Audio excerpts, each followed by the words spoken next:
Welcome everyone. I'm Seif al-Rashidi, working on the public program for the Diriyah Biennale Foundation, and also the director of the Barakat Trust. And it's a great pleasure to welcome Dr. Sami the Giosa, who is currently at the University of Sharjah and a very learned scholar of Islamic art history. He's curated many exhibitions related to the Hajj, both in the UAE and in Britain.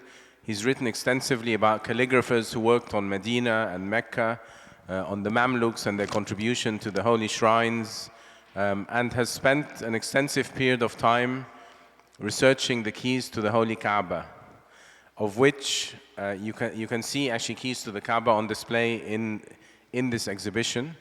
And so Sami, one of the things I'm going to start with is actually the result of a conversation I had yesterday with Sumaya Valley, who is one of the curators of this exhibition. And she said, oh, my 3 nephews came to visit, and guess what their favorite object was, or their favorite art object was. So I started guessing, because Sumaya, many of the things that are of great interest to her are the contemporary installations in the Awul Bayt exhibition. So I kept on guessing, and all of the guesses were wrong. And she said that the 3 nephews, when she asked them independently, the favorite thing that they found in this whole exhibition was the key to the Kaaba. So can you tell us about the key to the Kaaba? Why is it important, and what does it symbolize? So first of all, Seif, thank you so much for inviting me for this talk. It's fascinating that this conversation is happening after the idea of like centrality and periphery, because I really liked when they were talking about technology and how it can sort of zero onto the center. The key of the Kaaba so encapsulate all of these concepts, because it's about the material aspect of Islam. It's also about the practical versus spiritual aspect. So it encapsulates all of these features, but ultimately the main meaning that we give to keys in general, and probably even more to the key of the Kaaba, is the one of trust. So you have this dichotomy, you have the dimensions, the practicality of Islam, you have the spirituality of Islam represented by the key of the Kaaba, but you essentially have the question of trust. And this question of trust is there for the key of the Kaaba even before Islam. And the people here, probably many of you, know about the importance of the key even before Islam. When Prophet Muhammad entered Mecca, and Uthman bin Talha, he held the key and he went on top of the Kaaba, and Hazrat Ali is snatched the key from him, and Prophet Muhammad entered after Ali opened the door of the Kaaba, and he started praying in the Kaaba. And then we have something amazing in the history of Islam. What happened is that after the prayer, Jibreel came to Prophet Muhammad and gave him a new ayah saying, actually you need to, you've done something wrong, because it is the right of Uthman ibn Talha to actually have that key. Because the idea is that, that key could have gone to the uncle of Prophet Muhammad. So you have the first ayah of the Quran related to the key. And then what happens?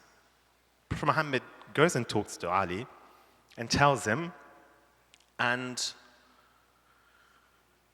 Ali goes to Uthman ibn Talha and says, actually, we've done something wrong. We need to give you back the key. And upon hearing that, Uthman ibn Talha, who at the beginning was very sort of averse to the idea of Islam and the idea of Prophet Muhammad being a prophet, converts to Islam. The second thing that happens is that Jibreel alayhi salam, he gives also some sort of order. It's not, Quran, but he gives an order to Prophet Muhammad saying, from now on, that key needs to be in the hands of this family. So imagine from before Islam to today, this family, the Banu Shayba, are still in charge of the keys of the Kaaba. I mean, if that's not trust, I don't know what that is, seriously. And so you have this fantastic story that opens the door as such, in a way. But you could say that about many keys. And we know that in Arab history, the key of the Church of the Holy Sepulchre, for example, in Jerusalem, and you know about the quarrels between the Orthodox Ethiopians and the Armenians in Jerusalem for who had to have that key. And so at the end they decided that a Muslim family should have that key, the Nusayba family. I could go on, with other religions, very important Buddhist temples, for example, in Bali. So it is, the main issue is the issue of trust. And because the issue of trust, because this is a key that symbolizes entering almost like a new dimension, there's the practical dimension of opening the door, but also a new dimension. The Kaaba is the only place when you enter it that a Muslim can play in any sort of direction of the cardinal points. You can't do that once you're out. So there is that, practical geography, but there's also the spiritual, sacred geography of the Kaaba. And because of all of that, some of the keys, and especially the ones from the Louvre and the one from Cairo, Ashraf Shaban, you see the size. So children obviously are very interested in the size. It's an oversized key, and that obviously catches the attention of people. I like also the way they've been displayed. They're one against each other in front of a massive Quran. So I think that's probably one of the reasons they got interested in it. But in terms of the symbolism of the key itself and the office of the key holder, how does the key function in terms of access to the Kaaba, and how is it used in ritual and in the culture of the Muslim Ummah? So this is the other thing about, and it's pertaining specifically to Islam, not just as a religion, because people forget that Islam is not just a religion. It's it's an historical event. It's a civilization. It's also culture. So when people talk about events like making the key of the Kaaba or opening the door, we're talking about historical events. There is this aspect that Brodel used to call historicity. And because Islam came into the Arab world, and the Arabs are again historically are famous for keeping records and of everything that was happening even before Islam. So because of that historical moment, everything is recorded. So we have a mention very early during the Abbasid period of a key being made for the Abbasid Caliph al-Mu'tasim. And in the same passage, we know of the key to the roster. The roster is this. So inside the Kaaba, there is this sort of like staircase where some gifts were stored. And so in this passage, we also know about this key. So there's two keys.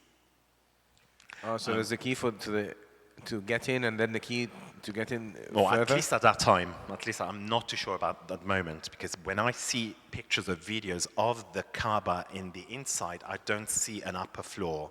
I know that obviously people need to go up the roof, but I'm not too sure how they go there, if they go from the inside, and from the inside there is a room that takes you on the roof, or they can go even from the outside. I'm not too sure about the practicalities of that. So yeah, we talked about the issue of trust, the issue of the historical issues related to it. We talked about also these two dimensions. This, somebody here, I've got many people I know here, and they all sort of. Professor Doris, she's influenced me in some of the ideas. But I remember even Scott Redford, for example, when he talked to me about the pool. The pool, when it comes to any Islamic object, is not solely related to the key of the Kaaba, but there is a pool where, when you look at Islamic objects, there's always a function. So you do have the inscriptions on the key. The key is beautiful to look at, and children's like them, but at the same time, there is that spiritual aspect to it. And this is due to the nature of Islam. So you have the function, but you have also the hidden. Well, sometimes it's not very hidden because on the inscriptions, obviously, there's mentions of the people related to the key, the people who made the key or the key was commissioned by.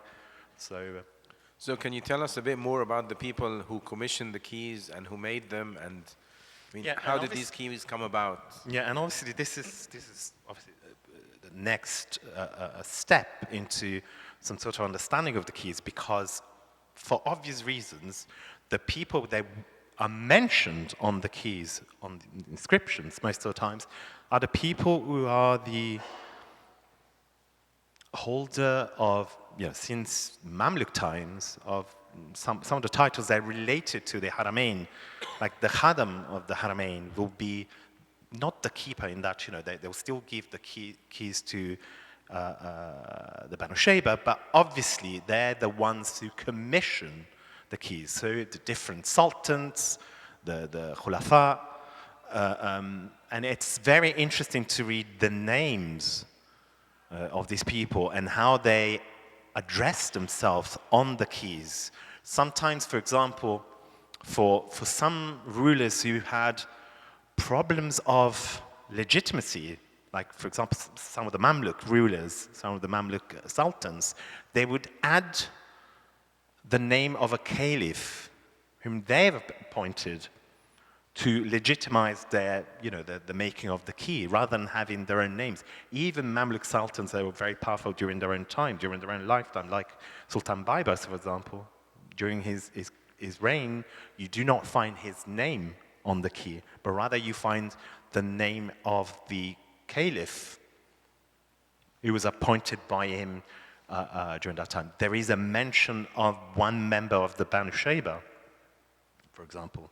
But when they mention people who aren't the caliph and the sultan, like someone from the Bani Shayba, in what do they say on the key? It's very interesting, because obviously these cases are very rare.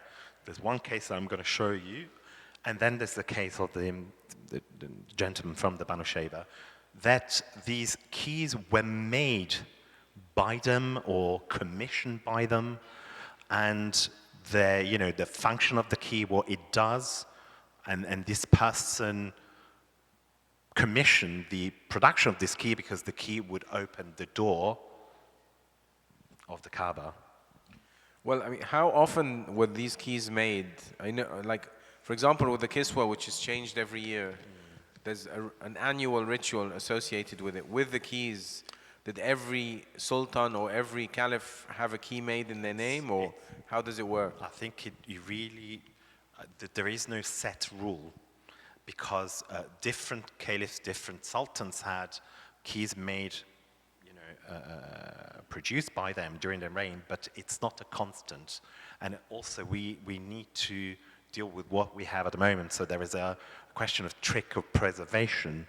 So at the moment, the pre-Saudi sort of keys that we know of, that we're aware, at least in a public sort of realm, there are around 60, 65, of which you have, it's very interesting to see where they are, because they are all connected to seats of power, to the Muslim world that, for a time, they ruled over Mecca, Medina. So you have 54 in the Topkapi Palace in Istanbul. Egypt is an interesting one, because up until probably a couple of years ago, we knew of 2 keys Then these 2 keys have become 4, and I've heard recently they've gone up to 5. But one is here, as you know, the Shaban one. There's another one in store at the Museum of Islamic Art. There's 1 or 2 that were recovered. They're on their ways to Iraq. So the police or entities in Egypt, they found them on the way to Iraq at the airport. And there must be another one as well. So 5 in Egypt. Then I know of 2 in Doha. They were acquired. They used to be part of the Noah Said collection. And then the one, again here, from the Louvre. So there's not that many. In Saudi, obviously, I would assume that the ones from the Saudi kingdom are here. There might be some previous ones as well. But of the pre-modern ones, do we have examples of more than 1 key with the same person's name? Yes. Okay. Yes. So, for example, I'll just give an example. So the one at the Louvre, which is here, is under the name of Nasser Faraj Ibn Barkouk, so one of the Burji 15th century sultans. And we do know that at the top copy there's 1 key with a lock. This is another interesting, very interesting development with the name of Nasser Faraj. So Nasser Faraj is actually claimed to be the one who started with the oversized keys, and the one that at the same time created the key that goes inside the lock. Because initially the keys used to go inside the door, whereas now the keys, as far as I know, even now, they open a lock that opens the door. Thank you. Well, one of the things that I think is true to many objects from the Islamic world is that what is written on them corresponds to something of their function, but also sentiments. And I wondered whether the keys to the Kaaba are consistent in what they say on them. And what do the keys say? Yeah, so here there's two aspects that can be inferred from what you just said. One is that obviously there are, these keys are, this is quite a modern one, but they're full of inscriptions. Some of the inscriptions are, inlaid, silver and gold. And I just wanted to focus also on the materiality of the key, because initially they were made in iron. So the first ever examples that we have is in iron from the Abbasid period. Iron constitutes a very important element, metal in Islam. There is a whole surah dedicated to iron, Surah Al-Hadid. In it, the Quran explains the features, the powers, the special powers that iron holds in general and specifically for the Muslims. So, أنزلنا وفي بأس شديد, there's a couple of verses where the Quran talks about it. But then there's the practical element. So obviously, to inlay iron was a lot more difficult than inlaying bronze, for example. So after, the first ones which were made in iron, you see, keys in bronze. The inscriptions, or other sort of material as well, mixed in yellow, but the inscriptions, it's interesting because apart from the ones which relate to the maker or the commissioner, there are many inscriptions that are absolutely the same. So in fact, it is probably, to find those inscriptions is one of the signs that key is actually the key of the Kaaba. And I'm going to show you some examples on which they appear, but apart from the obvious, the statement of intent, this key opens the Kaaba. That would be, and it happens in a couple of occasions. Well, maybe you can show us some of the keys that you have and just talk a bit about them. And I just wanted to add something else on that point because, again, people before they were talking about technology, and I'm convinced that there is space for technology in Islamic art as well. But there is one aspect that it's very difficult to take away from the experience, the touch and feel of the objects, the analog objects. And I experienced that myself when I went, years ago to the Museum of the Haramain. So you see all these worshippers, they go to the Museum of Haramain and they try to touch, the objects because they think they're going to get some barakah from it. So that's not going to happen with technology because I think it would be a bit more difficult for them to touch a screen where the key is there. It's kind of, but if you had the masses of people here that I saw at the Museum of the Haramain, for example, I would say that the minbar of the Haramain, which is displayed here, definitely would be a point of for these pious people to go and think that they can get barakah from. So that there is that sort of 4D, four-dimension element, the touch and feel, the smell, which is very important to them in terms of how they perceive, in terms of how Muslims perceive their faith, that material aspect, that material culture aspect of Islam, which is embedded within the faith. Because obviously, most of the objects related to the Kaaba and Medina as well, to Mecca, Medina, are imbued with that aspect. So they're not just artifacts that people admire for the beauty of them, but also because they have that faith element to them, obviously. And yes, so you talked about the examples of the inscriptions. So this is the oldest key that's arrived to us. It's from the Abbasid period. And it's interesting because it's a key that we know was made by somebody from Mecca.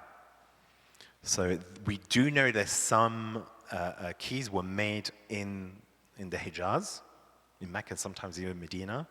But we do also know for stylistic sort of interpretation that some of them were not, and probably were commissioned by the sultans in Cairo, in Istanbul, and probably made there. So as I said, this is in iron, and there's many interesting inscriptions. The one about, the statement of intent, as I mentioned.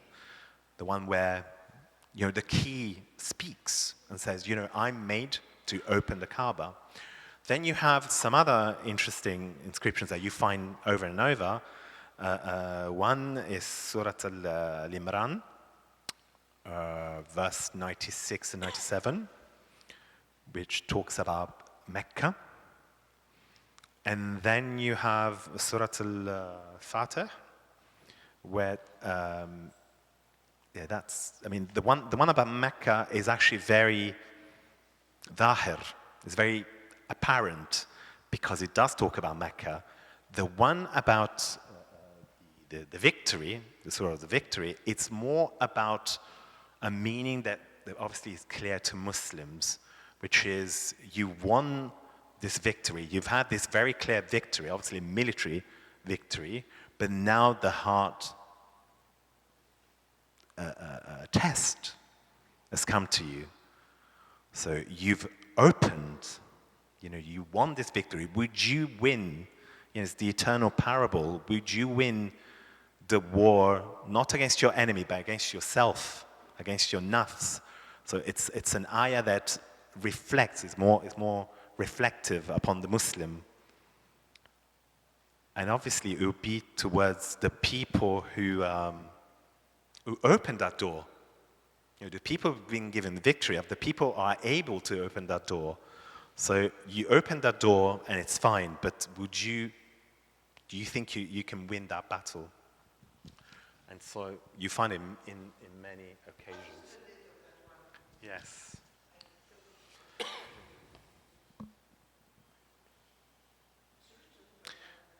So it's 555 Hijri and 1160 CE. Yeah, and 60. Yeah.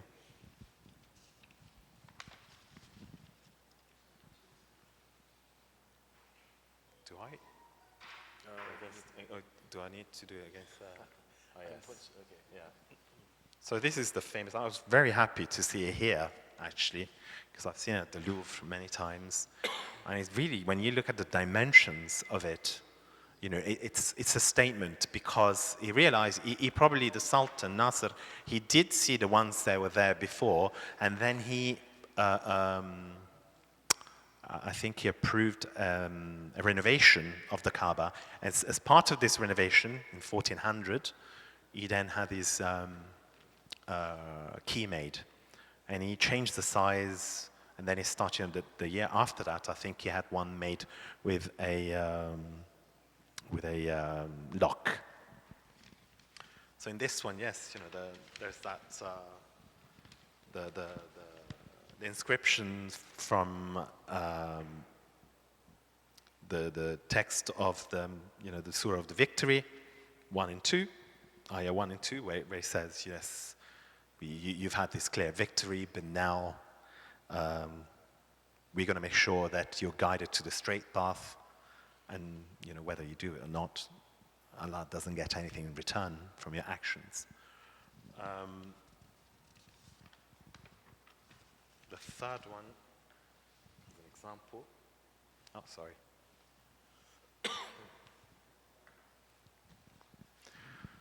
Yeah, this is. I particularly like this one. So the jewelry designer in Cairo, Aza Fahmy, when there was the Hajj exhibition at the British Museum in 2010, she created a line of jewelry for that exhibition. It's called the Hajj line, and the key that she used as template for her key pendant was this particular one. So this is almost become now like the standard key. So if people come across not many keys during a lifetime, probably this one is the one that you'll come across. And it's in bronze with silver inlay, and it's here by magic. Amazing. I saw it in Cairo ages ago. And in this particular one, you do have Surat Al-Imran.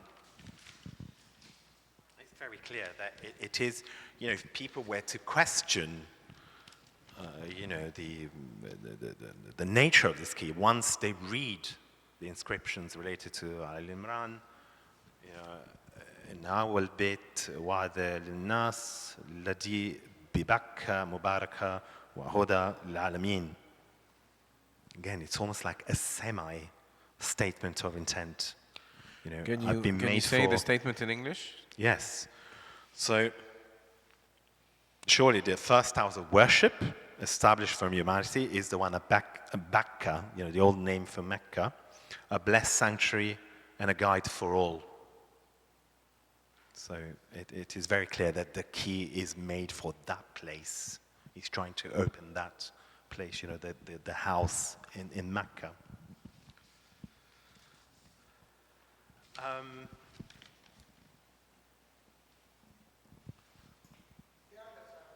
sorry. Keep on doing it. These are, look at the size of the ones that they were found in Cairo. So you see that's the oversized type that I mentioned before. So some of the originals are really this big? Yes. Okay. Yes. So one of the two is, I don't know if both of them, but one of them is definitely displayed at the Mataf al-Hadara in Cairo. So the new Egyptian Civilization Museum, I think is in Fustat. I've not visited that one. The ones on top right, they're the ones in Doha, and they're also from the Mamluk period.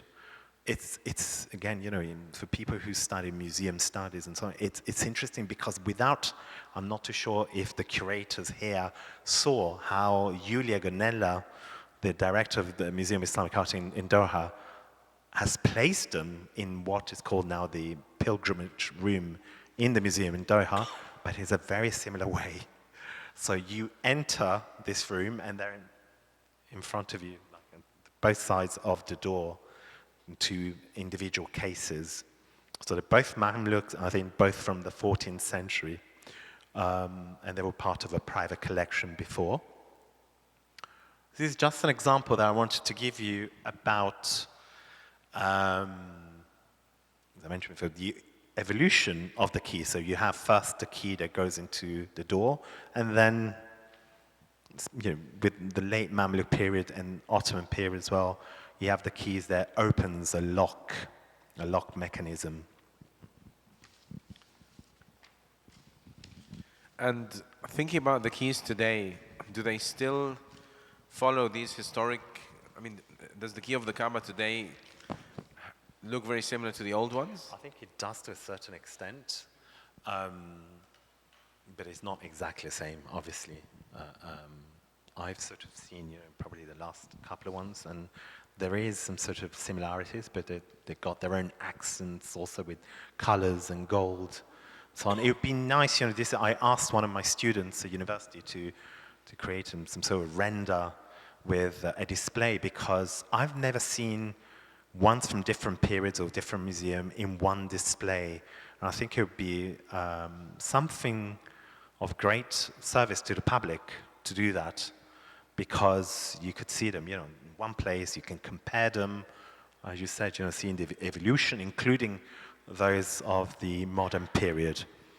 In essence, for me, the great thing about the keys is that, nowadays, I've seen a lot of books on, the 100 mosques in Islam, or the 100 objects that define Islam.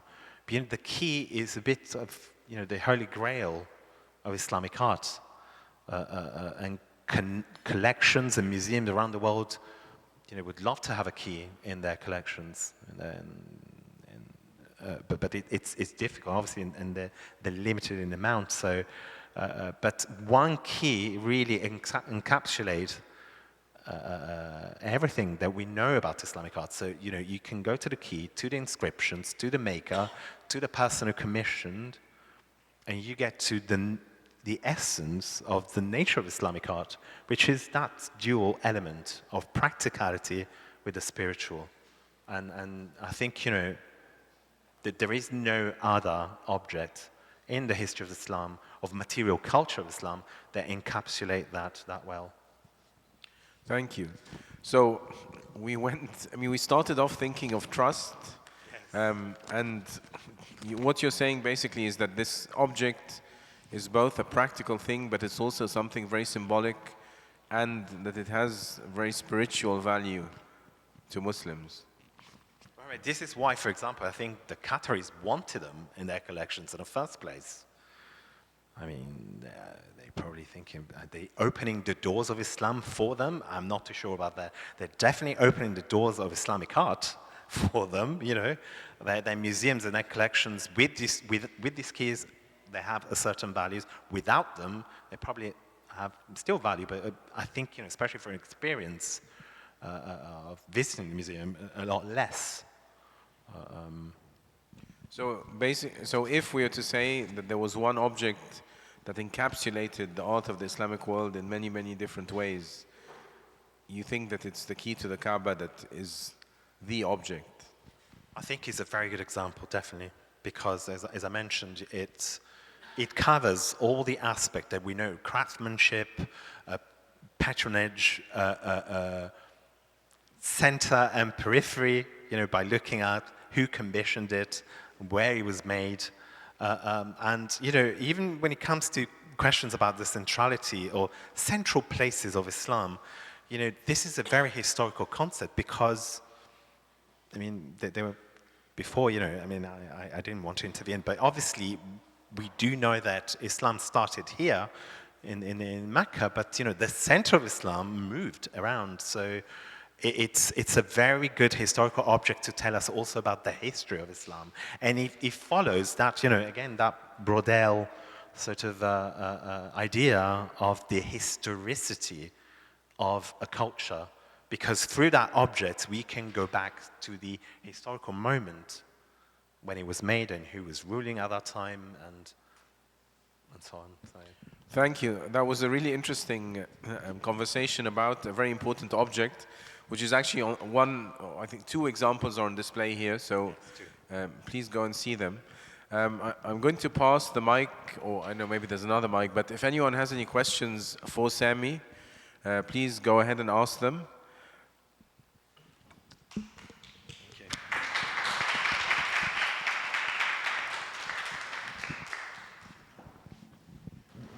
Thank you very much, sir, for a wonderful lecture. You referred at the beginning of your discourse to a key at the time of the Holy Prophet, sallallahu alaihi wasallam. Now, I'd like to know, do we have any concept of what the key at that time would have looked like? It's hard to say, Thank you. but if we go by example, and so we do know that at least the shape of the Kaaba at that time was the same as the shape of the Kaaba there is today. I would assume that the differences are probably not that great in terms of function. Yes. I mean, it wouldn't be made of metal. Probably the inscription, I'm not too sure about the inscriptions. And the other thing is that I think it would have gone directly into the door without no lock mechanism.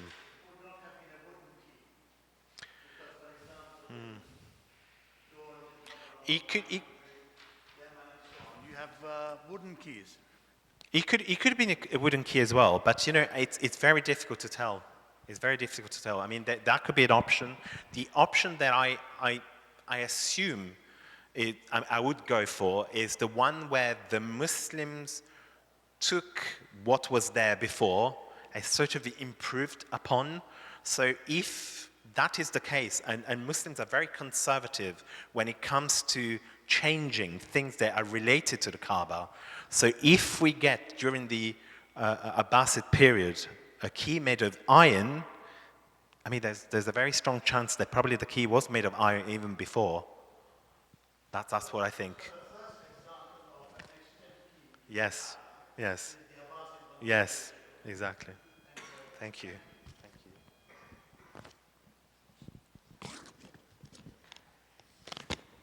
Yeah, thank you so much, Professor Sami, and thank you so much, Seif, for the lecture. I think my question is more practical. Do we know anything about the mechanism of the key itself? Does it work by just adding pressure on it and then rotating it, or just pressure and it releases a peg from the lock? And actually, how does it interact? What was the difference in between the mechanism when it was just the door and when it was the lock of the door? Have you seen the extremity of the key? So the bottom part of the key. There's that sort of, it's almost like a, I don't know how to describe it. It's four sides. It's almost like a cross. So you have to turn it inside, and it starts a mechanism within the lock. But I've seen different ones, and they're very technical. I've seen drawings of them, and they all work in different ways. I don't even know how the current one works. And again, for the same, by the same template that I used in answering the question before, I would assume that the current keys is using probably a system that was there during the Ottoman times. So it does release some pressure from the lock, and there is like a lever in the lock that comes out, and then you open the lock, and so the two doors open wide in front of you. That's one system that I've seen.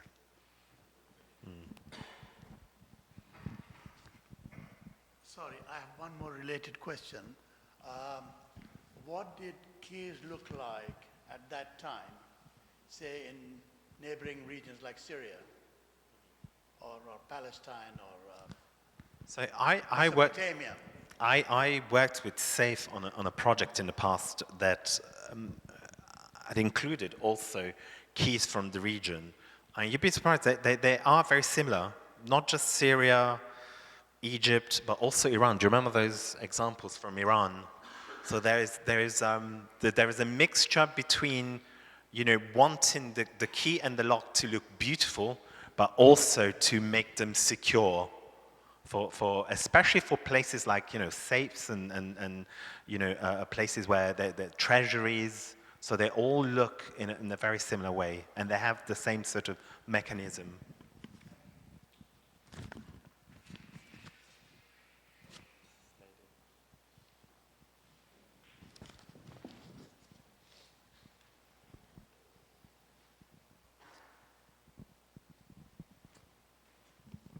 Thank you for a very interesting presentation. And my question is very basic, so I apologize. But what was the system for commissioning the keys? Were there more than one keys commissioned at the same time? Did each caliph commission a key and then it would be retired? And then another one would be commissioned? Where would the retired keys go? Just what was the system? So I can answer part of your questions, because I sort of answered already. Seif asked similar questions earlier on. But yes, so the caliphs normally would commission at least a key during their lifetime. We know that for a fact. If they were commissioned more than once, we do have proof that there are more than one key named with a sort of same name on them, but there is no proof of a system. Like, for example, like Seif mentioned the sitara of the Kaaba that gets changed, I think, annually. We do not know that about the key as much. But there's, I think, the most, I think there's one sultan that has 4 keys under his name. But then he was ruling for more than 4 years. So what happened to the other keys, we do not know. But we don't know why there would have been more than one key at the same time? You only need one? No, just one. Just one, you're right. So at any given time, there was one key, yes. The correlation between the key and the door. So, for example, you said we do have proof where one caliph commissioned more than one key. Yes. Do we know if the door was changed at that time? And that's why he commissioned more than one key? It is very possible. I mean, there is no mention in the sources about that. We do know when there are mentions of changing the doors, but they do not correspond to the changing of the keys. But it's not because the changing of the keys was not done at the same time as a change of doors, simply because there is no record of that. But, my assumption is that yes, if the key was changed, there's a very high probability that the door was changed as well. I mean, especially if it is the same sultan. So if we have 4 keys for one sultan, I mean, I'd assume that at some stage during these 4 changes of the keys, there's at least one change of the door. Yes. Okay, right. Sorry, and one more question. Do we know when the shift went from the key directly into the door? So Nasser Faraj ibn Barkuk, he changed, so he made 2 changes. One is going from a mid-size sort of key to the large key that you've seen in the Egyptian photograph. This is one change. The second change that in 2 years, I think 1400 and 1401, he changed from key going directly inside the Kaaba to key to the lock, yes.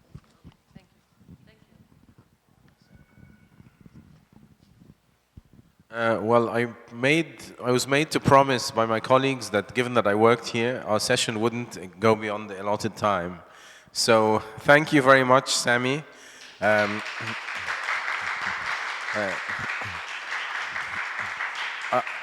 think you've given us even more reason to go and look closely at the keys on display.